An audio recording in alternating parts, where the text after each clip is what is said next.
तेवर देखे आपने इस अटल बिहारी वाजपेयी के?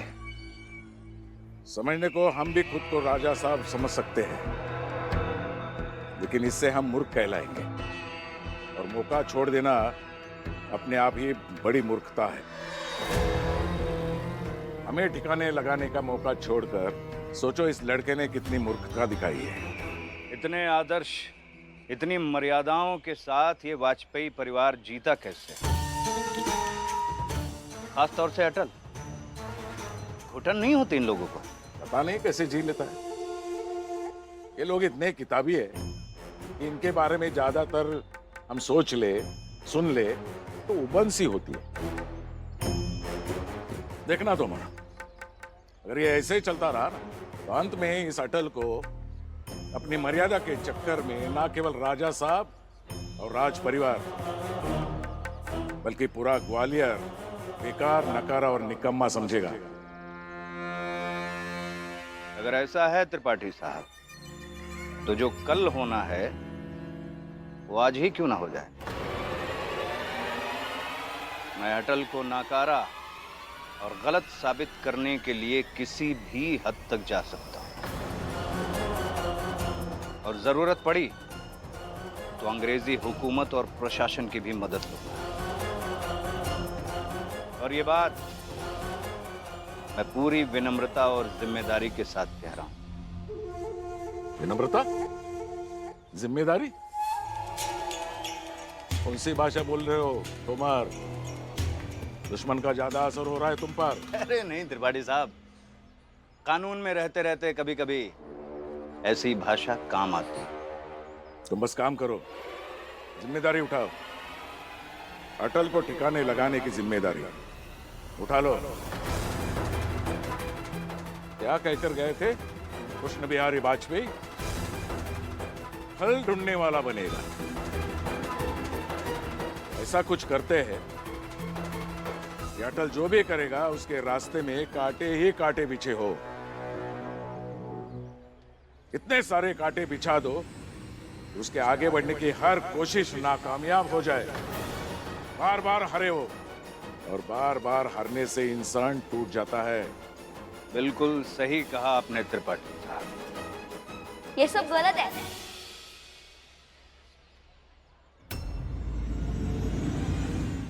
आप दोनों कल्पना करके देखिए कि अगर कल को मेरा दोस्त अटल शासक बन गया तो वो आपको किस रूप में याद करेगा?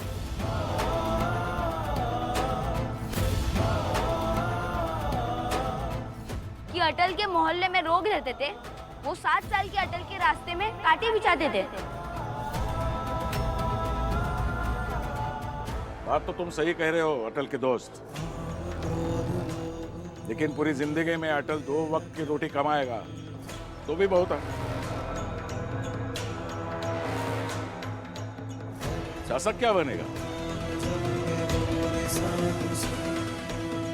अगर कोई 4 किताबें पढ़ ले और आसमान छू ले तो हमें तो आसमान पर बैठे होना चाहिए था।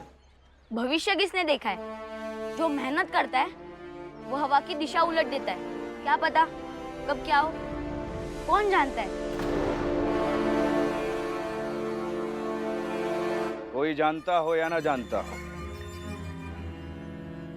हम जानते हैं।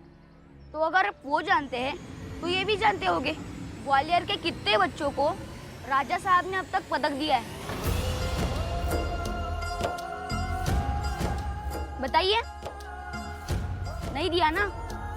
तो है ना अटल दूसरों से अलग, और जो अलग होता है वो आप लोगों की तरह दूसरे लोगों को अलग थलग करने पे विश्वास नहीं रखता।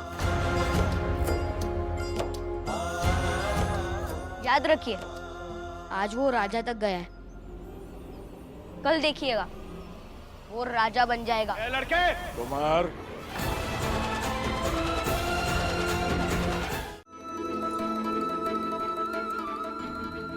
सुना ना दादाजी ने क्या कहा? हम सबको बहुत गर्व है तुम पर।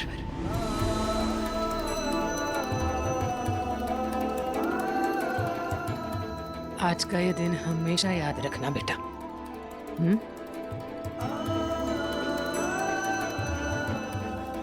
अब चलो, तैयार होना है, स्कूल जाना होगा ना। पढ़ाई का हथियार तेज करने स्कूल जाना होगा अटल।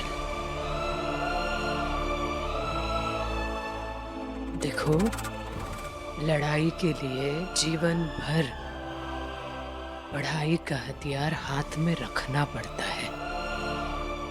पढ़ाई का हथियार हाथ में होना जरूरी है।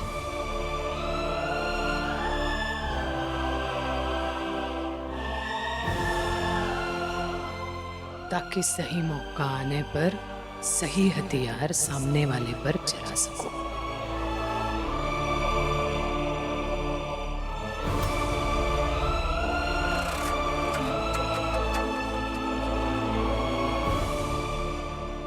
है ना बाबूजी? समझे ना? जी माँ, समझ गया। जाओ, तैयार हो जा। चलिए भैया। जाओ। अच्छी अच्छी बातें बहुत हो गई, दफ्तर के लिए मुझे देरी हो रही है।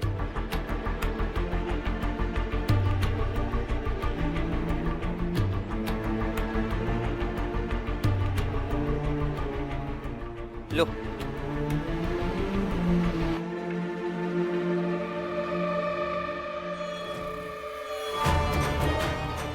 बहुत योद्धा बनते हो ना। अब देखो मैं तुम्हारे लिए कैसे एक और महाभारत का मैदान तैयार करती हूँ।